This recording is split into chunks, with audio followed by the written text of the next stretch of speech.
আসসালামু আলাইকুম। বহু বছর পরে আপনাদের সামনে দাঁড়িয়ে কিছু কথা বলার সুযোগ আমরা পেয়েছি। এই শৈব শাসক খুনি হাসিনা আমাদের কোথাও একটা মিলাদ অনুষ্ঠান করতে দেয় নাই। তার গুন্ডা বাহিনীরা বারবার হামলা করেছে। আমাদের ছাত্র দলের ভাইস প্রেসিডেন্ট এই শশীভূষণের কৃতি সন্তান মোশাররফ কামাল সাহেবের ছেলে আরিফ, আপনারা জানেন কি অপরাধ ছিল ছেলেটির। অপরাধ ছিল আমরাই করে না, অপরাধ ছিল যে একটা ন্যায্য কথা ফেসবুকে পোস্ট করে লাইক দেয়। সেই অপরাধে এই ছেলেটা লঞ্চে উঠেছে, বাড়িতে আসবে, সেখান থেকে তাকে ধরে নিয়ে কি নির্মম নিষ্ঠুর ভাবে তাকে গুলি করে হত্যা করেছে।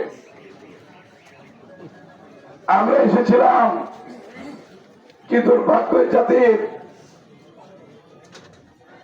আমাদের দলের একটি ছেলে মারা গেছে, শহীদ হয়েছে, আমাদেরকে বক্তৃতা দেওয়ার, তার আত্মার মাগফিরাত কামনা করার জন্য আমাদেরকে সুযোগটিও দেওয়া হয় নাই।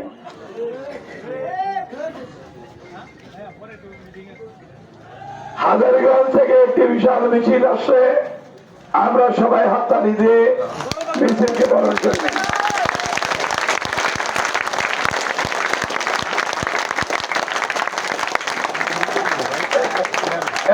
এয়ারপোর্ট থেকে মিছিল এসেছে, এয়ারপোর্ট থেকে মিছিল এসেছে। আমরা তাদেরকে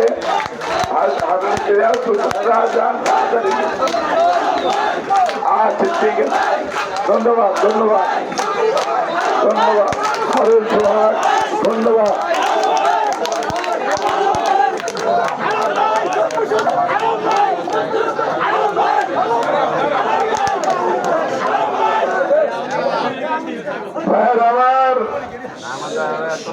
আমাদের হৃদয়ে অনেক ব্যথা,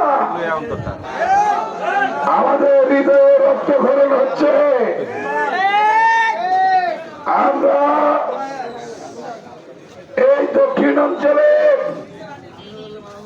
এটা কারো বাবার সম্পত্তি ছিল না, এই দেশটা শেখ হাসিনার বাবার কিনা সে দেশ ছিল না।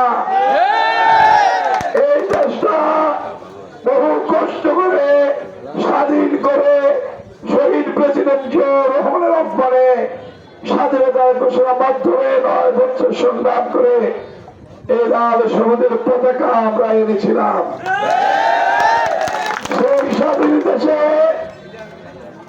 এই স্বৈর শাসকরা আমাদেরকে জানাজা পড়তে আসতে বাধা দিয়েছে।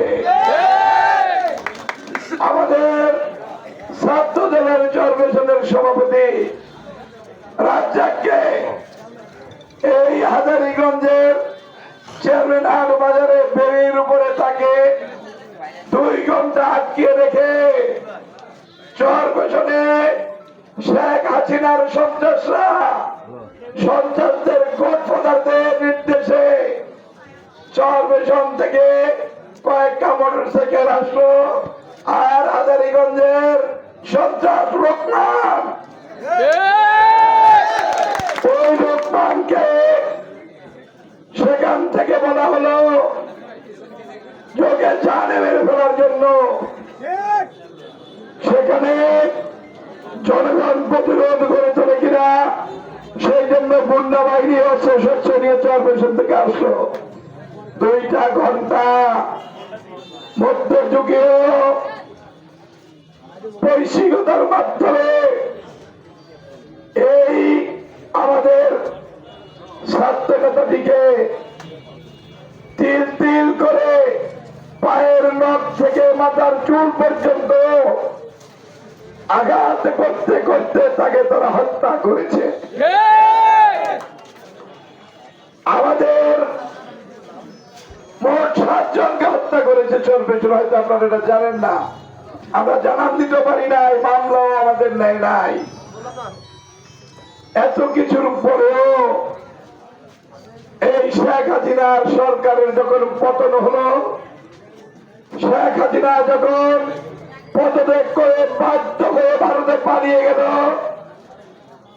তখন চরপেছনে কি হওয়া উচিত ছিল? আমরা ভেবেছিলাম 60টা মার্ডারের পরিবর্তে 70টা মার্ডার হয়ে যায় কিনা, এই দেশের আমাদের কর্মীদেরকে আমরা নিয়ন্ত্রণে রাখতে পারি কিনা। আমরা চরপেছনের নেতৃবৃন্দ এবং আপনাদের সকল এলাকার বিএনপির নেতৃবৃন্দরা অক্লান্ত পরিশ্রমের মাধ্যমে এই চরপেছনকে শান্ত রাখার আমরা চেষ্টা করেছি। ওদের আমাদের তো 60টা মার্ডার করেছে, ওদের 60টা লোক তো আপনারা হাসপাতালে দেখেন নাই, 60টা লোকেরও মাথা ফাটে নাই। এই 17-18 বছরের দুর্নীতিবাজরা, সন্ত্রাসীরা, ভোট ডাকাতরা নিরাপদে ছিল। তাদের বাড়িঘর আমরা পাহারা দিয়েছি, তাদের দোকানপাট আমরা পাহারা দিয়েছি, কিন্তু চোরেরা আসলে ধর্মের কাহিনী। এই বদমাশরা এই শেখ হাসিনা ভারতে গিয়ে তার প্রভুর কাছে আশ্রয় নিয়েছে, সেখান থেকে ষড়যন্ত্র শুরু করেছে। সারা বাংলাদেশে তারা বিভিন্ন হিন্দুদের উপাসনালয়ে, মন্দিরে, দোকানপাটে এই আওয়ামী এজেন্টদেরকে দিয়ে 2-1টা দাও বেশি পারে নাই, 2-1টা ঘটনা ঘটিয়ে বিএনপির বছর চাপানোর চেষ্টা করেছে। আজও তারা ষড়যন্ত্র করছে। এই চেয়ারম্যানরা, তোমরা মানুষের ভোটে হও নাই, তোমাদের মাতব্বরি করার কোন সুযোগ নাই। তোমাদের নেতাদের পরিণতি কি দেখতে পাচ্ছ না? আল্লাহর গজব ছাড়া তো তোমাদেরকে সরানো যায় নাই।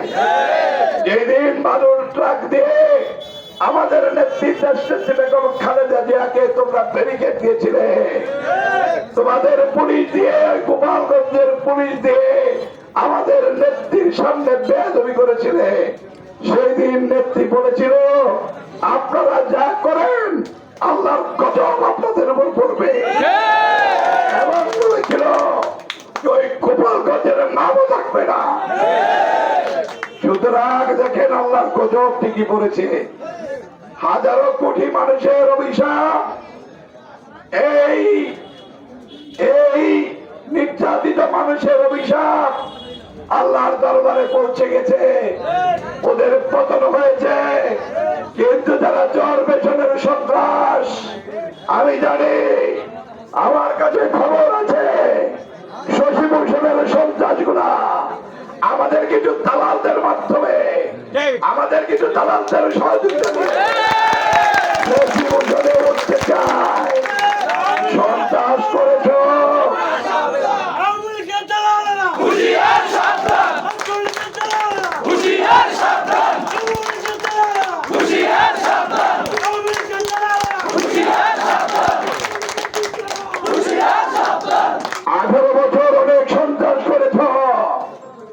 আবার পায়তারা করছো। বিএনপির কিছু দিকভ্রষ্ট কিছু দালালদের মাধ্যমে কিছু টাকা পয়সা দিয়া বাজারে উঠবা, চামড়া থাকবে না, কিন্তু বাবার ক্ষমতা নাই। ওই নেতা যদি জাতীয় পর্যায়ের নেতা হয়ে থাকে, তাদের সেন্টারও যদি তোমরা চর্বে শুনতে চাও, কিন্তু শুধু জানটা সাথে রাখবো, এটা আল্লাহর নির্দেশ হবে, বাকিটা কিন্তু আমাদের নির্দেশ হবে। সাবধান হয়ে যাও রুদেরা। বিএনপির আমলে তোমরা আমাদের দলের মধ্যে ঢুকে কিছু লুটপাট, কিছু সন্ত্রাসী করেছ। বিএনপি ক্ষমতা যাওয়ার পরে, 11 আসার পরে তোমরা কাপড়ি বেড়ে থেকে আবার আওয়ামী লীগের সাথে মিলেমিশে একাকার হয়ে লুটপাট করেছ। বিএনপি যার সেই সুযোগ হবে না।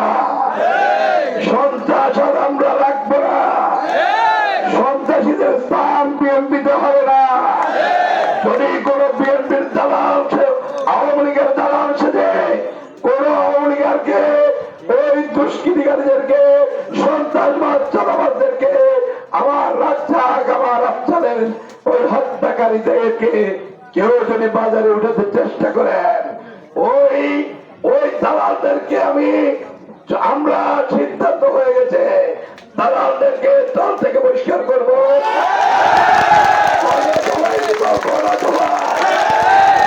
গতকালকে 3 দালাল ধরেছি, খবর নিয়ে দেখেন।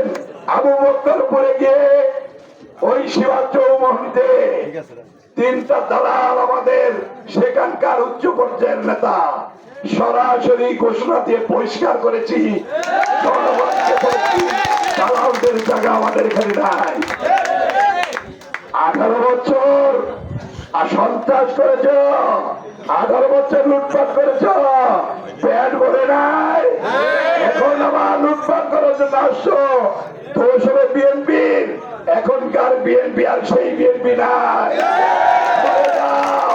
ভুলে যাও, এই বিএনপি কোন সন্ত্রাসী, চাঁদাবাজ, ইয়াবাখোর, বাবাখোর, গাঁজাখোর, মদখোর, দুর্নীতিবাজদের স্থান। যদি আমাদের সরলতার সুযোগ নিয়ে আমি স্পষ্ট ভাষায় বলে যাই, দীর্ঘদিন পরিশ্রম করেছেন বিএনপির নেতা কর্মীরা, দীর্ঘদিন নিজেদের গায়ে মাথার রক্ত এই রাজপথে রঞ্জিত করেছেন দিয়ে ভুলে ভুলে পা দিবেন না। আমরা যেন বাধ্য না হই আমাদের দীর্ঘদিনের এই অত্যাচারিত কোন নেতাকে আমরা ওই সমস্ত দোষের জন্য জনসম্মুখে এসে বহিষ্কার করে গণধোলাই দেই, এটা যেন না হয়। সাবধান, সাবধান, কেউ ঠেকাতে পারবে না, কেউ ঠেকাতে পারবে না। সবাই সাবধান হয়ে যায়, সবাই সাবধান হয়ে যায়। আমরা ভালো থাকবো, সৎ থাকবো, শহীদ জিয়ার আদর্শ, আমরা শহীদ জিয়ার মতো দেশপ্রেমিক হবো, শহীদ জিয়ার মতো আমরা দুর্নীতিমুক্ত থাকবো। এই সমাজটাকে আমরা করে তুলবো, সন্ত্রাসমুক্ত সমাজ আমরা করে তুলবো। যারা নিরীহ আওয়ামী লীগ যদিও নাই, সংখ্যায় খুব কম, কিন্তু ভদ্রলোক কোন উৎপাত করে নাই, কোন সন্ত্রাস করে নাই, তাদের সাথে আমাদের কোনো বিরোধ নাই। তারা ঠিক মতো আসবে, দোকান করবে, হাট বাজার করবে, আমাদের সাথে বসে কথা বলবে, গল্প করবে, সেই সুযোগ হবে। কিন্তু সন্ত্রাস হবে চিহ্ন রাখবো না আমরা। আর আরেকটি কথা বলে দিয়ে যায়, একটা চক্রান্ত চলছে যে হিন্দুদের ওই আওয়ামী লীগের এজেন্টরা, বেদত্তারা এখনো কিছু কিছু রয়ে গেছে, তারা আমাদের মিছিলের মধ্যে ঢুকে, আমাদের বিভিন্ন প্রোগ্রামের মধ্যে ঢুকে অনুপ্রবেশকারীরা হিন্দুদের সম্পদ, হিন্দুদের ওই জানমাল, হিন্দুদের মন্দির, এই সমস্ত জায়গায় গিয়ে তারা ঝামেলা করতে পারে। দোষটা দিবে কাদের? বিএনপি ঝামেলা দিবে। সুতরাং আমাদের বিএনপির নেতা কর্মীদের সজাগ থাকতে হবে, মনে রাখতে হবে হিন্দুরা দেশের নাগরিক, হিন্দুরাও আমাদের ভাই, হিন্দুদের জানমাল রক্ষার দায়িত্ব কিন্তু আমাদের। সকল জিয়ার শরিকরা এবং খাঁটি মুসলমানরা ইমানি দায়িত্ব অন্য ধর্মাবলম্বী লোকদের সকল কিছু হেফাজত করা। আমরা মুসলমানরা যারা সাতটা মুসলমান, আমাদের ধর্মে সম্পূর্ণ বিধর্মীদেরকে, অন্য ধর্মাবলম্বীদেরকে যেহেতু আমরা সংখ্যায় অধিক, আমাদেরই তাদের সমস্ত কিছু রক্ষা করার দায়িত্ব আমাদের আল্লাহ নবীর মাধ্যমে আমাদেরকে বলে দিয়েছেন। আমরা যেহেতু মুসলমান, আমরা ওটা করবো না। আর আমরা যেহেতু একটি রাজনৈতিক দল করি, শহীদ জিয়াউর রহমান এই দেশের জাতি, বর্ণ, ধর্ম নির্বিশেষে সকলের নেতা ছিলেন, তিনি সকলকে সমান অধিকার দিয়েছেন। এই কথাটি মনে রেখে হিন্দুদের যান মাল, দোকানপাট, বাড়িঘর সমস্ত কিছু আমরা রক্ষা করব, আমরা আগলিয়ে রাখবো তাদেরকে। কোন রকম বিশৃঙ্খলা যদি কেউ আমরা করি আর এটা যদি প্রমাণ পায় আমরা সাথে সাথে দলীয় অ্যাকশন নেব এবং প্রশাসনিক অ্যাকশন নিতে আমরা বলে দিব। কথা আর বাড়াবো না, কথা পরিষ্কার, কথা পরিষ্কার। সন্ত্রাস মুক্ত, বিশেষ করে আওয়ামী সন্ত্রাস মুক্ত সমাজ দেখতে চাই। চেয়ারম্যানরা যেহেতু ভোট দিতে আমাদেরকে দেয় নাই, আমরা ভোট বর্জন করেছি, জনগণ ভোট কেন্দ্রে যায় নাই।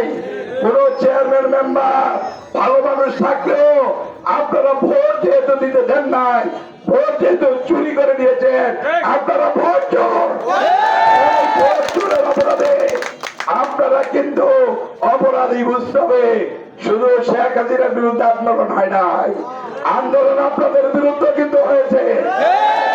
কোন উস্কানিতে, কোন কবিতে, কারো আশ্বাসে হাটে বাজারে বা ওই ইউনিয়ন পরিষদে গিয়ে মাতাম্বরি করবেন এই চিন্তা করেন না। দু একটা দালালে পয়সাপাতি খাইয়ে আপনাদেরকে অবহেলা দিতে পারে, কিন্তু যখন ধর বলবে দালাল সহ কিন্তু ছাই দিয়ে যাবে। এই 17 বছর অপেক্ষা করে আছেন। আমাদের যে ক্ষতি ওরা করেছে, ব্যবসার ক্ষতি করেছে, সম্পদের ক্ষতি করেছে, আমাদের জায়গা জমিন দখল করেছে, আমাদের চাকরি বাকরি থেকে বঞ্চিত করেছে, আমরা এগুলো সবই আদায় করব। কিভাবে করব? আদায় করব প্রশাসনের মাধ্যমে, আইনের মাধ্যমে।